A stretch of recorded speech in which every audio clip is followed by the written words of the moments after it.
የስነ ጽሁፍ እንትን ተግባሩ ከመነሻውም እንዲሁ ቤዚክ የሆነው እንትንም ላይ እውቀትም ላይ ማስተማር መለወጥ ምናምን የሚል ብቻም አይደለም። ሰዎች እኔም እዚህ ጋር ቆም ያለው እንዲሉ ማድረግ ገሌ እኔ ማለት ነኝ እንዲሉ የማድረግም እንትን ፐርፐዝ ይዞ ሊነሳ ይችላል። እንደዛም ሊጻፍ ይችላል። ስለዚህ ከኔ ጋር የተግባባን ይመስለኛል። ከዚሁ ጋር በተያያዘ ቅድም ካልከው ጋር ስነ ጽሁፍ አያልቅም ያልከው ስፔሻሊ አንተ ከኤዲቲንግ ተጽፎ አያልቅም ከሚለው ጋር ተያይዞ ይመስለኛል። ከዛ ውጪ ግን ስነ ጽሁፍ የተጻፈ ስነ ጽሁፍ ወይም ማንኛውም ቴክስት አያልቅም የሚልም አስተሳሰብ አለ። እንትኖች በፖስት ስትራክቸራሊስቶች የሚያነሱት እንትን አለ። አንተ የጻፍከው ግን ከዛ በፊት የነበረ ሌላ እናት ቴክስት አለው። ይሄ የምንኖረው ኑሮ፣ የምንወያየው ውይይት፣ ከጓደኞች ጋር ያደረግከው ዲስከሽን፣ እንደሱ አይነት ሀሳቦች አሉ። ከዛ ደግሞ ቴክስቶች አሉ ያነበብካቸው። አሁን እነሱም ጭምር ከዚህ በፊት ያነበብከውን ቴክስት እንዳያልቅ የሚያደርግ ያንተንም ቴክስት ደግሞ ሌላ የሚመጣው ሰው የሚያነባው ሰው ደግሞ ያላለቀ ቴክስት የሚያደርግበት ኢንተርኮኔክሽን አለ። እዚህ ጋር ያላለቀ ቴክስት አንተ ውስጥ ሊያልቅ የመጣ ወይም ደግሞ እንደገና ሌላ ተጨማሪ እንትን ያገኘ እድሜ ያገኘ ቴክስት ያገኘው መስሎኝ ነው። የአጋፋሪ እንደሻው ታሪክ እንዴት ቀጠልከው? ከዚሁ ጋር ተያይዞ ሞትን ፐርሶኒፋይ ያደረክበት ነገር ሞትን ሳይሆን ጊዜን ፐርሶኒፋይ አድርገዋል። የሰው ቅርጽ ያለው እንዲመስል ግን ስጋ የለበሰ አይመስልም፣ ይታያል እንጂ ሲዳስስ የማይታይ እንደሱ ሆኖ የተቀረጸበትም ሁኔታ አለ። የአጋፋሪ እንደሻው የሞት ፍርሃት ደግሞ ዘመን ተሻግሮ ቴክስት ተሻግሮ ከ567 ከ8ኛው ጋጋታ ወደዚህ ወደ ሀገር ያጣ ሞት የመጣበትን ሂደት እንየው። እሺ፣ አመሰግናለሁ። የመጀመሪያው ነገር አሁን ይሄ ቴክኒካል የሆኑትን ነገሮች ብዙ ማለት ለራሴ መረዳት ያህል ላነባቸው ይችላሉ፣ ግን ለሰው እንደዚህ ናቸው ለማለት ብዙም የሚያስደፍር እውቀት የለኝም። ሰው እነሱን ተዋቸውና ለምሳሌ የመጀመሪያው ነገር እኔ መጽሐፉን ስጽፍ ላደርግ የሞከርኩት ነገር ማለት ሰርክል ነው እንዲሆን ያሰብኩት። የሚጀምርበት ቦታ ያልቃል፣ የሚያልቅበት ቦታ ደግሞ ይጀምራል። እና አብዛኛው ነገር ደግሞ ያንን አይረኒ ይሄ ህይወት ላይ ያለውን አይረኒ እንዲገልጽ ወይም ደግሞ እንዴት ነው ተገላቢጦሽ እንዲያሳይ ለማድረግ ነው የሞከርኩት። ርዕሱ ሲጀምር ሀገር ያጣ ሞት ይላል፣ ግን ሞት ሀገር አላጣም። መጽሐፉ ላይ አብዛኞቹ ሞተው አይነት ነገር ነው የሚያልቀው። እና የካራክተሮቹም ስም ለምሳሌ ቢሆን ለምሳሌ ደስታ የሚባል ሰው ያለ ደስታ የራቀው ሰው ነው። ህይወት የምትባል ሴት አለች፣ የምትሞት ናት። ተዋቡ የምትባል ሴት አለች፣ የተዋበች አይደለችም። ጸሎተ የምትባል ሴት አለች፣ እሷ ደግሞ ፍትህን በራሷ እጅ መስራት የምትፈልግ አይነት ናት። ተስፋ የሚባል ሰው አለ፣ ተስፋ ያጣ ሰው ነው። እና የሁሉም እንደዚሁ ተገላቢጦሽ ነው። እና እንዳልከው ደግሞ ለምሳሌ ጊዜ ሰው ሆኗል። ይህቺ ሞዝ ምንድናት የእሳት ራት የምታወራበት ቦታ አለ፣ የሞተ ሰው የሚያወራበት ቦታ አለ።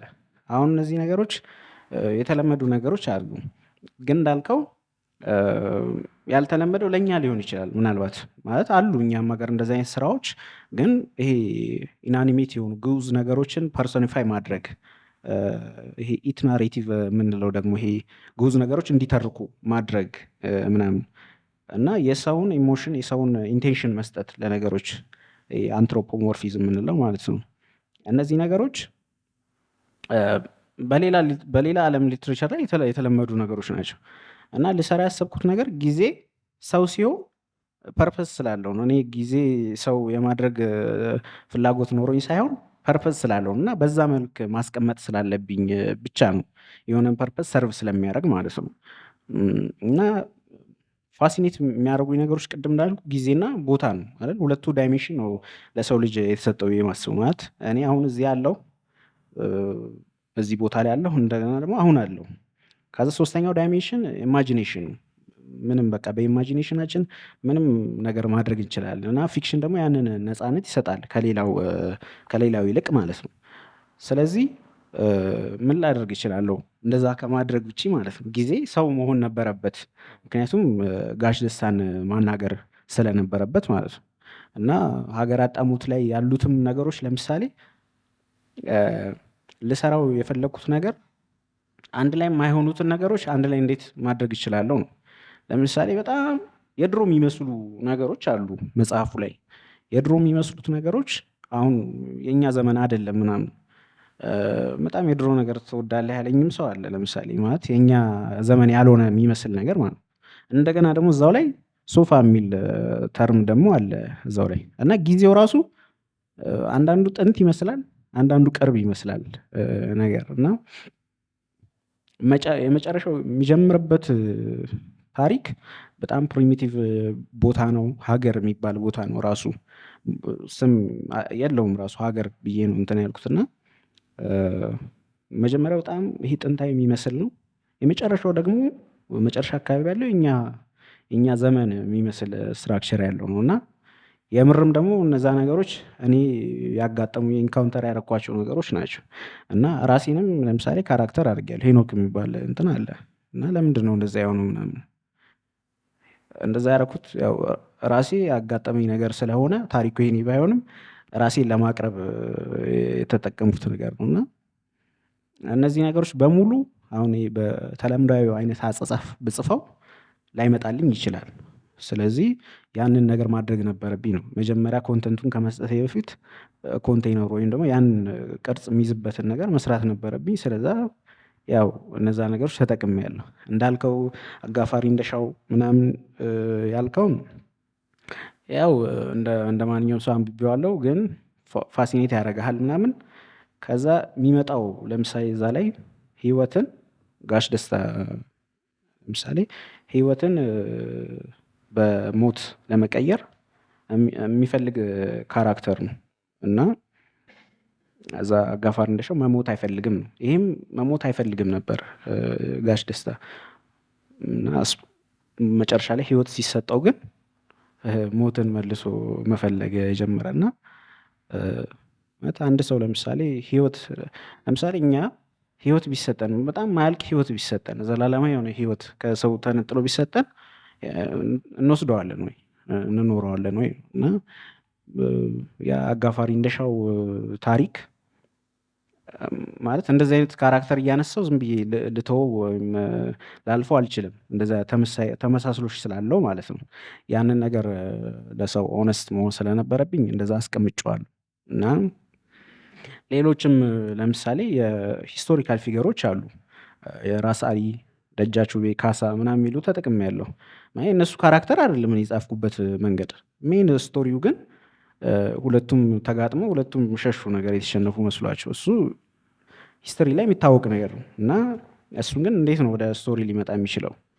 እና እነሱ ምንም እንትን አይደሉም፣ ሲግኒፊካንት አይደሉም እዛ ላይ ማለት ነው። አስፈላጊ አይደሉም ብዬ አስባለሁ። ዝም ብለው በጣም ትናንሽ የሆኑ ገጸ ባህሪዎች አሉ። ለምሳሌ ምንም ብዙም አበርክቶት የሌላቸው ገጸ ባህሪዎች አሉ ማለት ወዲያው የሚሞቱ ወይም ብዙ ታሪካቸው ማይነገር ምናምን። ለምሳሌ ጸሎት አንዷ ናት፣ ሊቀ መኳስ የሚባል አለ ምናምን። እና ድሮ አሁን እንደዛ ወንጀል ይመስለኝ ነበር ማለት እንደዚህ ብዙም ማይገለጹ እንትኖችን ካራክተሮችን ማምጣት ወደ ስቶሪ ላይ ትክክል ያልሆነ ይመስለኝ ነበር። እና ደግሞ መናገር ማውራት የምፈልገውን ነገር ማውራት የደራሲው ድምፅ እዚህ ጋር ይታያል ምናምን ሊል ይችላል ሰው። እና እሱም አሁን ስህተት ይመስለኝ ነበር ድሮ። ግን ሳይ ለምሳሌ አንዳንድ የሩሲያ ኖቬሎች ላይ ማለት ኖቬል መሆኑን ትረሳዋለህ መሀል ላይ በጣም የሆነ ረጅም ነገር እያነበብክ ካራክተሩን ትቶ ዲስኮርስ የሚመስል ነገር ጀምሮ ምናምን አንብበህ አንዱን ካራክተር ትጠላለህ። ኦኬ ፊክሽን ነበር ለካ እያነበብክ የነበርኩት ትላለህ። እና እነዚህ ፎርሞች እንትን አይደሉም። ይሄ ምንድነው ታሪኩ አይደለም ሀሳቡ፣ ይሄ ቲሙ ወይም ደግሞ እንዴት ነው ትልሙ መናገር የፈለኩት ነገር ነው። ስለ ሞት መናገር የፈለኩበት ቦታ ላይ በቃ ስለ ሞት ነው። ስለ ህይወት መናገር የፈለኩበት ቦታ ላይ ስለ ህይወት ነው። እና ያንን ለማስኬድ እነዛ ነገሮች ተጠቅሜያለሁ። ሌሎችም እንትኖች ሊኖሩ ይችላሉ ነው የምልህ። ስለዛ ያው አዲስ የሚባልም ነገር ስለሌለ ነው እንዳልኩ እና እኔ በተረዳኋቸው መንገድ እኔ ባየሁበት መንገድ ለመጻፍ ሞክሬያለሁ። ያነሳውብህ ለምሳሌ አዳም ሰብለ ወንጌልን አምጥቷታል። ከፍቅር እስከ መቃብር ከስንት ዘመን በኋላ አመጣት። ሌላ መልክ ይዛ እንድትመጣና ሌላ የእሱ ሌላ ቱል እንድትሆን አድርጎ ተጠቅሞባታል። አሁን የጋሽ ደስታን ታሪክ ሳነብ አንተ አጋፋሪ እንደሻውን ብለህ ኖት ባታደርግ እንኳን የማስበው ወይም ያመጣልኝ ሀሳብ ከዛ ታሪክ ውስጥ የተረዳሁት እውነት ግን አጋፋሪ እንደሻው የማቱሳላ ዕድሜ ቢሰጣቸው ምንድን ነበር የሚሆኑት ብለህ ኢማጅን ያደረግ አይነት እንዲመስለኝ ነው ያደረገው። አንተ እንደዛ ላይ ላታስበው ትችላለህ። ጠቅላላ ሰው ያን ዕድሜ ቢያገኝ ብለህ ሊሆን ይችላል ያሰብከው። ቅድም አሁን ብዬ ነበር ለምሳሌ እኔ እንደዛ ያላሰብኩት ነገር ሰው እንደዛ የሚረዳው ነገር አለ ግን ስህተት ነው ብዬ አላስብም። እና ስጽፈውም አጋፋሪ እንደሻውን ልቀጥል ምናምን ብዬ እንደዛ አላስብም። ዝም ብዬ ነው የጻፍኩት ነገር። ግን ኋላ ያንን ተመሳስሎች ስላስተዋልኩኝ እና ያንን መጥቀስ ስላለብኝ ተጠቅሜዋለሁ እንጂ ይሄ አሁን እኔ አሁን ነው እየሰማሁ ያለሁት እንደዚህ እንትን ማለት ነው። ስለዚህ ሌሎችም ቦታዎች እንደዛ አይነት ቦታዎች ሊኖሩ ይችላሉ። ስለዛ ሁለታችንም አላጠፋንም። እንዴ አናጠፋም። ከእጅ ከወጣ በኋላ እኮ የኔ ነው ይሄ መጽሐፍ። ስለዚህ ወደ ኦዲየንሱ ከመሄድ በፊት አንድ ቀለል ያለ ጥያቄ። ሀገር ያጣሙት ለሁለተኛ ጊዜ ህትመት ሲገባ ከቨር ቀይሯል። ለምን? የመጀመሪያው ከቨር ይዞት የነበረውን መልእክት ካሁኑ ይለያል? እሺ ከቨር ቀይሯል። ያው እኛ ነን ያልለመድነው ከቨር መቀያየር እንጂ ያው የሌሎች የውጭ መጽሐፍት ያው እንደምታውቀው አንድ ከቨር አንድ ኤዲሽን በሌላ እንትን ደግሞ ሲቀጥል ሌላ እንደገና ውስጡ ያሉትም መግቢያው ምናምን ይቀያየራል። እንደዚህ አይነት እንትኖች አሉ፣ ልምዶች አሉ። እኛ ጋር ግን አልተለመደም። እና የመጀመሪያውም ተረፈ ምርቱ ላይም ለማስቀመጥ እንደሞከርኩት በጣም ከመጽሐፍ በላይ አድካሚው ነገር ከቨር መስራት ወይም ደግሞ ርዕስ ማውጣት ሊሆን ይችላል። እና ያንን ነገር የሚገልጽ እንዳጋጣሚ ከቨሩን የሰራውም ጓደኛዬ ነው መራጽዮን እና አንብቦት ነው እና ሀሳቡን የሚገልጽ ነገር ማለት መጽሐፉ ሊናገር የፈለገውን ነገር ቴማቲካሊ ሊያስቀምጥ የሚችል ከቨር ለመስራት ነው የሞከርንና በጣም ስንነጋገር ሲሆን የሆነ ሲሰራ ሲፈርስ እና መጨረሻ ላይ ደከመኝ እውነት ለመናገር እና ግን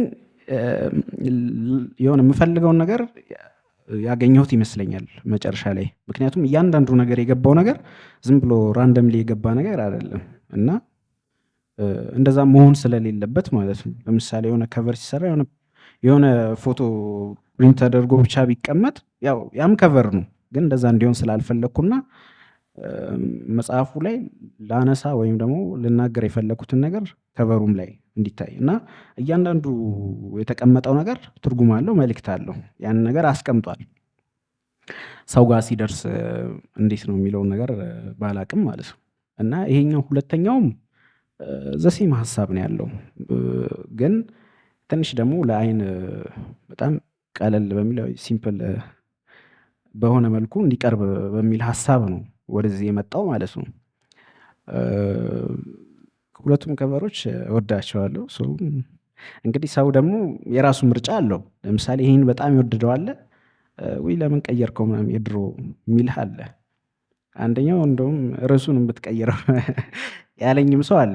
ስለዚህ ያው ሁላችንም ተመሳሳይ ነገር አይሰማንም፣ ግን ይመስለኛል ለእይታ ይሄኛው ይቀላል፣ ግን በሀሳብ ደረጃ ግን ያኛው ትንሽ የተሻለ መስሎ ይሰማኛል። ስለዚህ ያው እንደዛ ይሁን። አመሰግናለሁ። እንግዲህ አሁን ተራው የእናንተ ነው። እኔ በጥያቄ በጣም አድርቄዋለሁ ይመስለኛል። እናንተ አስተያየትም ቀለል ያሉ ጥያቄዎችም እንዳታከብዱበት እንድትጠይቁት አሁን እድሉን ተሰጥቷል። የእናንተ ሰዓት። አመሰግናለሁ። መጽሐፉንም ስላነበብኩት ደስ ብሎኛል። ስለሰጠህንም በጣም አመሰግናለሁ። እኔ እንኳን አንድ በደንብ እንዳምሰለስል ያደረገኝ አንድ ካራክተር አለ፣ እድሉ ቀናው የተባለ እና ስለሱ ብዙ ማወቅ ፈልጋለሁ። ህይወት ዴተርሚኒዝም ነው? ከእድሉ ቀናው ጋር አስታክህ ይህን መልስ ብትሰጠኝ ደስ ይለኛል። አመሰግናለሁ። እድሉ ቀናው ያው እሱም እንደ ሌሎቹ ካራክተሮች ስሙን የማይወክል እንትን ነው እና እድለቢስ ሰው ነው። እሱ ስቶሪ እንደው መጀመሪያ ላይ ግጥም ነበርና በኋላ ነው ወደ ስቶሪ የመጣው ማለት ነው። አሁን ህይወት ምን እንደሆነ እኔ እንጃ ማለት ብዙ ሰዎች ይከራከራሉ። እንደዚህ ነው እንደዛ ነው፣ የሆነ ፌት የሚባል ነገር አለ፣ ፌት የሚባል ነገር የለም ምናምን። እኔ አሁን እንደ መረዳት ከጠየቀኝ አይመስለኝም። ማለት ሁላችንም ነፃ ፈቃድ እንዳለን ይሰማኛል። ግን ደግሞ አንዳንድ ነገሮች ደግሞ ዲተርማይን ተደርገው መጀመሪያ ላይ ተሳፍረው የተሰጡን ነገሮች አሉ፣ እኛ ማንመርጣቸው ነገሮች ማለት ነው። ለምሳሌ የምንኖርበት ሀገር፣ የተወለድንበት ማህበረሰብ ምናምን ነገሮች ራንደም ናቸው። እነዛ ነገሮች ደግሞ የእኛን አስተሳሰብ በዛው ልክ ይቀርጹታል። አንድ ሰው የሆነ ነፃ ፈቃድ አለኝ ሲል ሙሉ ለሙሉ ነፃ አይደለም፣ የሆነ በኮንዲሽኖች በሁኔታዎች የተያዘ ነው። ስለዚህ እንደ ሰው ብትጠይቀኝ ነፃ ፈቃድ አለን አይመስለኝም ልልህ እችላለሁ። ግን ደግሞ ብዙ ማላቀው ነገር ሊኖር ስለሚችል ብዙም እርግጠኛ ሆኜ መመለስ አልችልም። ስለዛ እንደዛ ብንወስደው። እስከዛ ድረስ ከዚሁ ከእድሉ ቀናው ጋር የተያዘ አንድ እንትን ነበረኝ። እግዜርን ችሎት ፊት የሚያቀርብ ካራክተር ነው እድሉ ቀናው፣ ወይ ይቅረብልኝ የሚል እና የሚከስ ካራክተር ነው። ከዛ እሱ አሁን በደሉን እያቀረበ እግዜር እንዲያድርጎኝ እያለ የደረሱበትን መገጣጠሞቹን ምናምን ልጁ መጥረቢያ ወድቆ ልጁን ሲገድልበት የእግዜር ስራ ነው ብሎ ወስኖ ከዛ ይሄን ሁሉ ብሶት እያቀረበ አንድ ልማታዊ ካራክተር ግን ይነሳና በዚህ ሁሉ ልማት ፊት ይሄ አገሩ እንደዚህ የሆነ እንደዚህ የሆነ እንዴት እንዲያለ ብሶት ታቀርባለህ ብሎ ይጠይቀዋል። ይሄን ዘመን እየተቀጣጠብክ ነው? እዛ ጋ ይሄን ዘመን አይተህ ነው ያንን የጻፍከው ያ ካራክተር የመጣው? አይመስለኝም እንደዛ። ኦኬ። ማለት ብዙ ነገሮች እንዳልኩ አሁን የእኛን ዘመን የሚመስሉ ነገሮች አሉት አብዛኛው ነገር ማለት ነው። ለምሳሌ ጦርነት ምናምን እንትን አለው፣ ግን ጦርነት ከመጀመሩ በፊት ነው የተጻፈው መጽሐፉ እና ለምሳሌ አሁን የሚያነበው ሰው እንደዛ ሊሰማው ይችላል። ኦኬ የእኛ ሀገር ጦርነት ነው ምናምን ብሎ ሊያስብ ይችላል። ግን እኛ ሀገር ላይ በጣም ይሄ እንዴት ነው፣ ለምሳሌ አንዳንድ ሰው ደግሞ ወይ ኦኬ ፕሮፌሲ ነው ምናምን ትንቢት ነው ምናምን ሊለው ይችላል። ግን እኛ ሀገር ላይ በጣም ቀላል ነገር ነው መተንበይ ማለት። የሆነ መከራ ብታወራ በሆነ ጊዜ እውነት መሆኑ አይቀርም እና የሆነ ሰርክል ውስጥ ስለምንኖር ያ ነገር ያመጣዋል ነው። እና እድሉ የሚለውን ካራክተርም ሳስብ ይህን ዘመን አስቤ ምናምን አይደለም፣ ግን ፊቸሮች አሉት እንደዚህ አይነት የእኛን ዘመን የሚመስሉ ነገሮች ማለት ነው። እና እግዚአብሔርን እንትን ላይ ማቅረብ ምንድነው ችሎት ላይ ማቅረብ ምናምን የሆነ ሩቅ ሊመስል ይችላል ወይም ኑፋቄ ሊመስል ይችላል አይደል?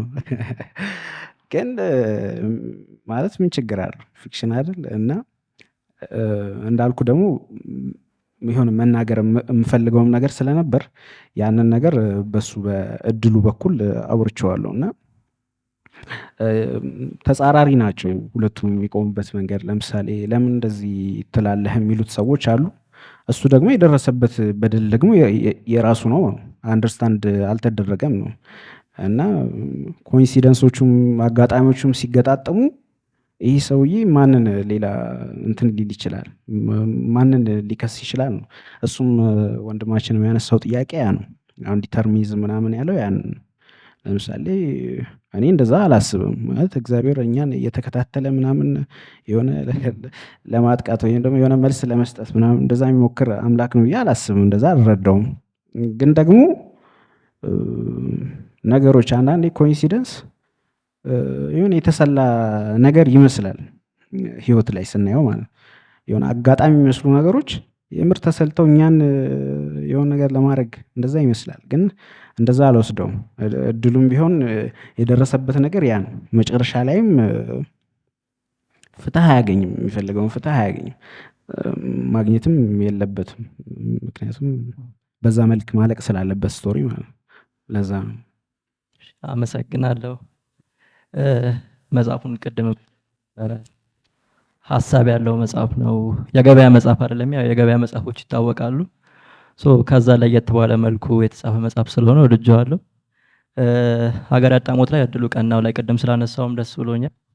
ቴዲም የጀርባ መጽሐፉ ሂስ ሲሰጥበት መሪር ሳቅ ነው የምንስቀው ሲል ነበር። አንዳንድ ቦታ ላይ የሚያስቅ አንዳንድ ቦታዎች ላይ ታሪኮቹ ላይ የምንስቃቸው ሳቆች የሆነ ሰው ሲወድቅ እንደ መሳቅ አይነት፣ ለምሳሌ እድሉ ቀናው ልጁ የሞተበት ቦታ ላይ ስንስቅ እንደዛ እያጋጠመኝ ነበርና ቀደም ላነሳ የፈለኩት ጥያቄ ሁለት ነው። አንደኛ ይዘቶቹ ርዕሶቹን ሳወጣ ከታሪኮቹ ጋር ማገናኘት እየከበደኝ ነበር። ለምሳሌ ከንፈር ላይ ተኝቶ ጥርስ ላይ መንካት፣ ትዝታ እንደ እንጀራ በትናንሽ አይኑ የመሳሰሉ ርዕሶቹን ከታሪኮቹ ጋር ማገናኘት እየከበደኝ ነበርና ርዕሶቹን ፈልጋቸው ነው ወይ ቀለል ያለ ርዕስ መምረጥ ለምንድን ነው ያልተፈለገው? ሁለተኛ ሱሳይድን ያበረታታል የሚለው ነገር እኔም ታዝቤ ነበር።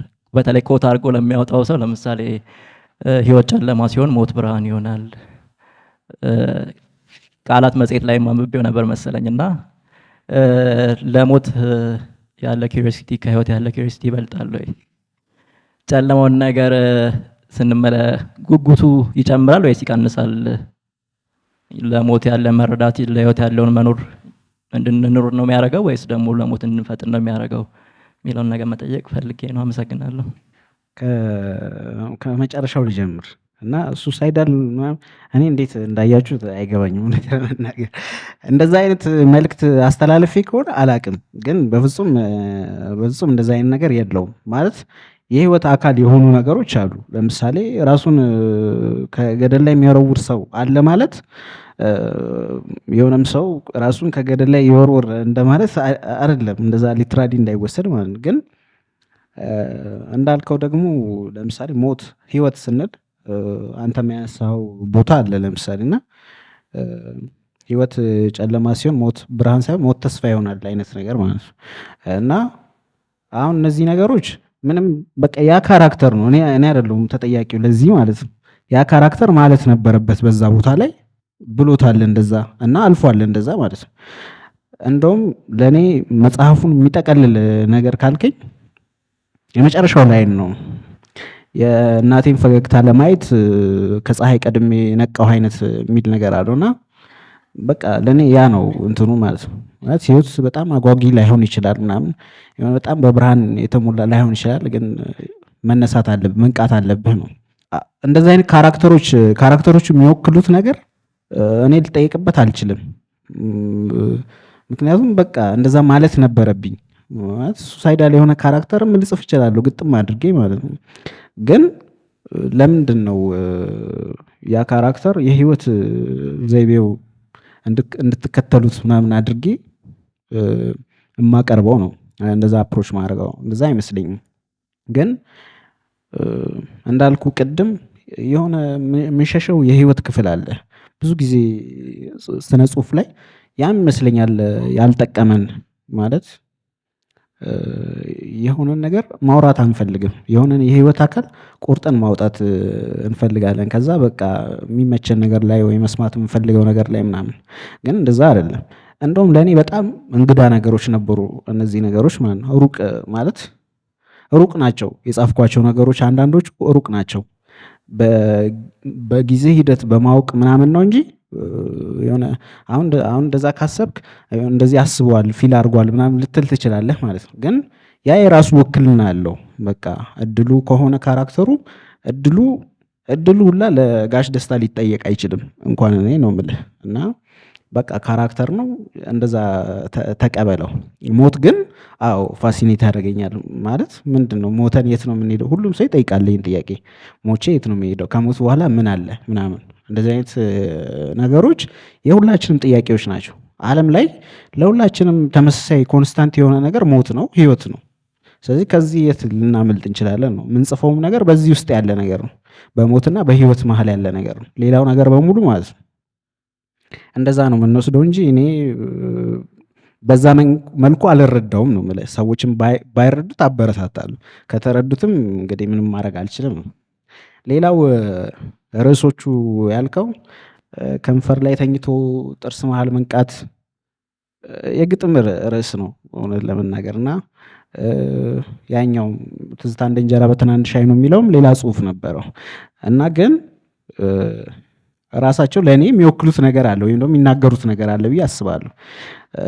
ያናውን ኤክስፕሌን ማድረግ አይጠበቅብኝም ወይም ደግሞ ካደረግኩት አበላሸዋለሁ ለአንተ ማለት ትርጉሙ ሰው በራሱ መንገድ ያንን ይረዳው። ግን ቀላል ርዕስ ላልከው ምንድነው ቀላል ርዕስ ራሱ ማለት ቀላል ሲቀል እንዴት ነው ርዕስ ማለት ሁለት መስመር ሁለት ቃል ምናምን እንደዛ ሲሆን ነው ቀለለ የሚባለው አላቅም። ግን ከዚህ ጋር አያይዤ ለምሳሌ ቃላቶቹ ራሱ አሁን በጣም ከባድ ናቸው ምናምን የሚሉ ሰዎች ሊኖሩ ይችላሉ አንተ እንዳልከው ማለት ነው። ግን ለእኔ በጣም በበቂ ቅለት እንደተቀመጡ ይሰማኛል ርዕሶቹ። አንተ እንደዛ ላታገኘው ትችላለህ ግዴታም አይደለም እንደዛ ማግኘት ግን በጣም ሰፊ ነገሮች እንደሆኑ ይሰማኛል። ማለት ጥርስ ላይ ተኝቶ ከንፈር ላይ መንቃት ከሆነ ከንፈር ላይ ተኝቶ ጥርስ መሃል መንቃት ከሆነ ወይም ትዝታ እንደ እንጀራ በትናንሽ አይኖ ከሆነ ሰፊ ሀሳብ ይመስለኛል። እና ፊት ለፊት የሆነ ርዕስ ወይ አልወድ ይሆናል እኔ እንጃ ወይ ደግሞ ትንሽ ዞር ወር ማለቱ ለታሪኩ ጠቀም ነው ብዬ አስቤም ሊሆን ይችላል። እና አሁን ከታሪኩ ጋር ምንድነው ርዕሱ ተገናኝ ግንኙነቱ ብትለኝ ይሄ ነው ብዬ እኔም መናገር አልችል እችላለሁ። ግን በቦታው በወቅቱ ወይ ኢንስፓየር ባረገኝ ነገር እንደዛ ተሰምቶኝ ሊሆን ይችላል ነው። እና ዝም ብለህ እንደ ርዕስ ውሰዳቸው ወይ እንደተመቸው ውሰዳቸው። በገጸ ባህሪና በደራሲ መሃል ልዩነት ያለመፍጠር ነገር በተለያዩ የስነ ጽሁፍ ስራዎቻችን ላይ የሚያነቡ ሰዎች ላይ ይታያል። ለምሳሌ አንዱን ካራክተር ይወስዱና አንተ ዋና ሂሮ አድርገህ የሰራው ካራክተር ቢኖር ያ ካራክተር ሄኖክ ማለት ነው ወይ ያ ካራክተር ገሌ ማለት ነው ብሎ የመውሰድ ነገር አለ። ይሄ እንዲህ አይነት ነገር የተለመደ ነው። እሱ ብቻ ሳይሆን ከሆነ ኮንቴክስት ውስጥ አንድ ጥቅስ ይዞም የዛ መጽሐፍ ወካይ የማድረግ ባህሪ ያለ። ለምሳሌ ይሄ መጽሐፍ ዝነኛ የሆነበት ቅድም ልታነሳው የሞከርከው ጦርነቱም ያልቃል የሚለው በሆነ ወቅት ጠብቆ በጣም ዝነኛ የሆነ ኮቴሽን ነው። የዛ መጽሐፍ ሙሉ ሀሳቡ ያ እስኪመስል ድረስ እንትን የማድረግ ነገር አለ፣ የመተንተን ነገር አለ። ይሄ ልማዳችን ነው። ደግሞ በአንባቢም አትፈርድም። ደራሲውም አላነቃውም። ምናልባት የእናንተ ጥረት የቃላት ጥረት እዚህ ላይ ሊያግዝ የሚችለው ነገር ይኖር ይሆናል። የቃላት መጽሔት ስለ ስነ ጽሁፍ የሚሰሩበት ስለሆነ በተከታታይ ስለሚሰሩ አሁን 7ኛ እንትን ላይ ደርሳችኋል። 7ኛ እትም ላይ ደርሳችኋል። 7ኛ ማለት ቀላል ነገር አይደለም። 7 ወር ወይ ከዛም በላይ ሊሆን ይችላል የፈጀባችሁ። ግን በ3 ሰው አንድ መጽሔት ያንን ሁሉ ጊዜ አከታትላችሁ ስለ ስነ ጽሁፍ ስለ ኪነት እየሰራችሁ መቆየታችሁ አንድ የሚፈጥረው ልዩነት ይኖራል ብዬ አስባለሁ። ስለ መጽሐፍት መረዳታችን ማለት ነው። ጥያቄ አይደለም ይሄ እኔ እንዲሁ በመሃል በተሰጠው እንትን ላይ ሀሳብ ለመስጠት ነው። ጥያቄ የሚሆነው ግን ስለ ቃላትህ ክብደት ሰዎች ያነሱልኛል። ወይም አንዳንድ ሰዎች ቃላት ከባባድ ቃላት ትጠቀማለህ ይሉኛል። ክብደቱን እንትሆና ግን የአየር ጤና ልጅ ነኝ ብለኸኛል። እዚሁ ስፍር እዚሁ ከተማ አድገህ ገና ደግሞ ወጣት ነህ። መጽሐፍ ውስጥ የተጠቀምክባቸው በተለይ እዚህ ልቦለድ ውስጥ የተጠቀምክባቸው አንዳንድ ቃላት ግን ያዘቦቱ የመግባቢያ ቋንቋችን ውስጥ የሌሉ እርስ በርስ እንትን ማንልባቸው ከጓደኞች ጋር ማትጠቀምባቸው ቃላት ናቸው። ለምን ሆኖ አይደለም ግን ለዛ በቦታቸው ተገቢ ሆኑ ያንን ቦታቸውን የሚወክሉ የቦታቸውን መንፈስ ኮንቴክስቱን የእንትኑን የገጸ ባህሪውን ባህሪ ባክግራውንድ በትክክል ፊት የሚያደርጉ ናቸው። አንተ ግን ከየት አመጣቸው? ለቃላት ያለህ ጥንቃቄ ከየት የመጣ ነው? ዲክሽነሪዎች ታያለህ? እንዲሁ በመጽሐፍት ነው? እንዲሁ በአዘቦት ተግባቦት ውስጥ ያገኛቸውን ስለምትሰበስብ ስለምትይዝ ነው? እንዴት ነው የአደራረስህ ላይ አሁን ብዙ ጊዜ የእንግሊዝኛ መጽሐፍ የሚጽፉ ሰዎች የሲኖኒም ወይም ቴሳውርስ እንትኖች ዲክሽነሪዎች አሏቸው። አንድ ቃል ሌላ ሲኖኒሙን የማግኘት አቻ ቃል የማግኘት እድል አላቸው። እኛ ጋር ብዙም የለም። የሲኖኒም ዲክሽነሪ አንድ መሰለኝ ያለው ማስታውሰው በፍለጋ የሚያገኘነው አንድ ዲክሽነሪ ነው። አማርኛ በአማርኛ ሆኖ ለአንድ ቃል ብዙ አማራጮችን የመስጠት ነገር የተለመደው ኮመን የሆነ ዲክሽነሪ ነው ያለን፣ ወይ የነ ደስታ ተክለወልድ ኢንሳይክሎፔዲክ የሆነው ትልልቅ ዲክሽነሪ ነው ያለን። ያንተ የቃላት ምንጮች ወይም ቃላትን ያዳበርክባቸው መንገዶች ምንድን ናቸው? ያው ማለት አንድ ሰው ስነ ጽሁፍን ሲወድ ለምሳሌ አንድ ሸማኔ ስራው መሸመን ከሆነ የሚጠቀምባቸው መሳሪያዎች አሉ እና ድርና ማቅ ሸማኔ ሊኖር አይችልም። እና እንደዛው ለምሳሌ አንድ ሰው መጽሐፍ የሚጽፍ ከሆነ ወይም ደራሲ ነኝ ካለ የመጀመሪያው አትኩሮት ወይ ደግሞ ፋሲኔሽን የሚጀምረው ከቃላት ነው። እና አንዳንዴ እንደዛ አይነት ነገሮች እናያለን። ለምሳሌ ይሄ ምንድነው ሲንስቴዣ የምንለው፣ ለምሳሌ አይምሯችን አንድ የሆነ ነገር አንድ ስዕል ሲያይ አንድ ቃል ሊመጣለት ይችላል፣ በዛ ፒክቸር ሊያደርገው ይችላል። እና የመጀመሪያው ፋሲኔሽን ቃል መሆን አለበት ብዬ አስባለሁ። እንዳልከውም ግን አብዛኞቹን ቃላቶች አላቃቸውም እኔ ማለት ነው። ማለት አላቃቸውም ስልህ የምናወራው አይደለም እኔ ቤተሰቦቼም አያውቋቸውም አብዛኞቹን ማለት ነው። ያው አዲስ አበባ ውስጥ የሚኖር ሰው የሚጠቀምባቸው ቃላቶች አሉ፣ በጣም እንትን አይደሉም። ግን ለምሳሌ አዲስ አበባ ውስጥ ሆነው በጣም ሪች የሆኑ ቤተሰቦች አሉ። እንደዛ ቃላት በጣም የሚገርምህ ቃላት ማታውቃቸውን ቃላት የሚጠቀሙ ቤተሰቦች አሉ። እንደ አጋጣሚ ሆነው እኔ እንደዛ አይነት እንትን የለኝም። እና ስማርም ለምሳሌ ትንሽ ሆኜ አስተማሪዎች ከአማርኛ ይልቅ እንደውም እንግሊዝኛ እንዳውቅ የሚዋደቁ አይነት አስተማሪዎች ነበሩ። ስለዛ ሩቅ ናቸው እንዳልከው ለእኔ ቃላት። ግን እጽፋለሁ ስል ደግሞ ለምሳሌ እኔ የማይመቸኝ ወይም ደግሞ ሳነብ የማልፈልገውን አይነት አጻጻፍ እኔ መጻፍ አልፈልግም። እና ለምሳሌ ሳነብ በጣም እንዴት ነው ተራ የምንላቸው ቃላት አሉ አይደለ? ተራ ወይም ደግሞ የተለመዱ ቃላት እነሱን መጠቀም አልፈልግም ማለት ስጽፍ ማለት ነው። ስለዚህ የተሻለው ነገር ራሳቸው ቃላቱ በጣም ትርጉም ውበት ስላላቸው ነው።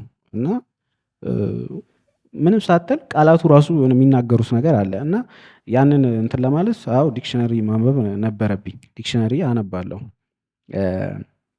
ከዛ ግን ለምሳሌ የቃላቱን ዌይት ማወቅ፣ ለምሳሌ ክብደታቸውን ማለት ነው። ለምሳሌ እፈልጋለሁ ሲል የሆነ ሰውና እሻለሁ ሲል ሁለቱም ተመሳሳይ ትርጉም ነው፣ ግን ዲግሪያቸው ይለያያል፣ የምትከትበት ቦታ ይለያያል ምናምን። ያንን ለማወቅ ደግሞ ቴስት ማድረግ አለብህ በነገሮች ውስጥ በንግግሮች ውስጥ ማለት ነው። ቃላት እንዲከብድ ብዬ አላከብድም። አብዛኛው እንደውም የተጠቀምኳቸው አውዱ የሚፈታው አይነት ቃል ነው። ቃሉን ባታውቀው አውዱን ስታነብ ግር አይልህም ነው፣ እንደዛ እንዲሆን ነው። ምክንያቱም ሰው ምን ልትል እንዳሰብክ መጥፋት የለበትም። ቃላቱን አክብደህ ማለት ነው መጥፋት የለበትም፣ ግን ደግሞ ማወቅ አለበት። ለምሳሌ በቃ ደራሲ ትንሽ ቃላቶቹ የተመረጡ መሆን አለባቸው፣ ያው ውበት ስለሚሰጠው ማለት ነው። እንደዛ ለማድረግ ሞክሬያለሁ። በዛው ልክ ደግሞ ለምሳሌ ቃላት ከበዱኝ ምናምን የሚል ሰው ችግር የለውም ማለት ለማወቅ ትንሽ ቢሞክር በጣም ያውቃቸዋል ወይም ደግሞ ይረዳቸዋል ብዬ አስባለሁ። ካልሆነ ግን አንዳንዴ ስነ ጽሁፍ ከራሱም አልፎ ለምሳሌ ቃላትን ፕሪዘርቭ ማድረግ፣ ለምሳሌ ይጠፋል፣ ቋንቋ ይጠፋል እንደዛ ካልተጻፈ እና ካልተቀመጠ ማለት ነው። ፕሪዘርቭ የማድረጊያም እንትኖች ናቸው፣ መንገዶች ናቸው። ጸጋዬ ገብረመድኅን የሆነ ግጥም ሲጽፍ ለምሳሌ አብዛኛው ነገር ላይገባህ ይችላል፣ ግን እንደዛ የሚባል ቃል እንዳለ ግን ቢያንስ ታውቀዋለህ ነው። ፕሪዘርቭ አድርጎታል። አሁን ጥናትን ቢፈልግ ምንም ፕሪዘርቭ ያደርገዋል። ስለዚህ አንጠቀማቸውም። በአፋችን ሳወራ አልጠቀማቸውም እነዛን ቃላት። ለምሳሌ እኔ ከጓደኞቼ ጋር እያወራሁ እንደዛ አይነት ቃል አልጠቀምም። ግን ደግሞ የሆነ የተጻፈ ነገር ሲሆን የሆነ ዶክመንት ሲሆን ግን በቃ ቦታቸው ነው መቀመጥ አለባቸው ብዬ አስባለሁ። እና ሰውም በዛ መልክ ቢረዳው አሪፍ ነው። ማለት ከባድ አይደሉም ነው አውዳቸውን ስለሚገልጹ ማለት። እና ግን እንዴት ነው ይሄ እንትኑ ይሄ ምንድን ነው ካልቸር ወይ ደግሞ የኖርኩበት ያወቅኳቸው ምናምን ሆኖ አይደለም ነው። ከዛ አንጻር ነው እና ከጓደኞቼም ጋር ምናምን ምንድን ነው ስንተራረም እነዛን ነገሮች እናያለን። በተሻለ መጠን ሀሳቡ ሳይጠፋ ግን ደግሞ ቃላቱ በሚገልጹት ውበት እንዲቀመጥ ማለት ነው። ከዚህ ጋር የይዞ ቅድም ያነሳኸው ምንትን እቺ ኮቴሽኗ ነገሯ ያው ለጥቅስ ስለተመቸች እና ያው ጊዜውን ምናምን ስለገለጸች ሊሆን ይችላል እና የኔ መሆኑን ቤተሰቦቼ ላያውቁ ይችላሉ፣ ግን ያቺን ሲጠቀሙት ምናምን ላይ ይችላሉ አንዳንዴ እና እገረማለሁ። ማለት መጽሐፉ የተወሰነ ሰው ጋር የደረሰው ግን ያቺ በጣም ብዙ ሰው ጋር ደርሳለች ነው። ስለዚህ ያው እንትን ግን አይደለም ማለት አዲስ ነገር አይደለም። ኋላ ላይም እንደውም ተመሳሳይ ሀሳብ የሆነ ግጥም ላይ እኔ ጽፍ እንደዛ አልጻፉትም፣ ግን ከዛ ኋላ አግኝቻለሁ። ማለት እንደዛ የሚመስል አንድ የአረብ ገጣሚ ነው መሰለኝ እና እንደዛ አይነት ሀሳብ መሐመድ ዳሩሽ አይገስ እና እንደዛ አይነት ሀሳብ አለው። ስለዚህ ያው ምንም የሚደንቅ አይደለም። እንደ ነቢይ ካስቆጠሩ አይ አልፈልግም።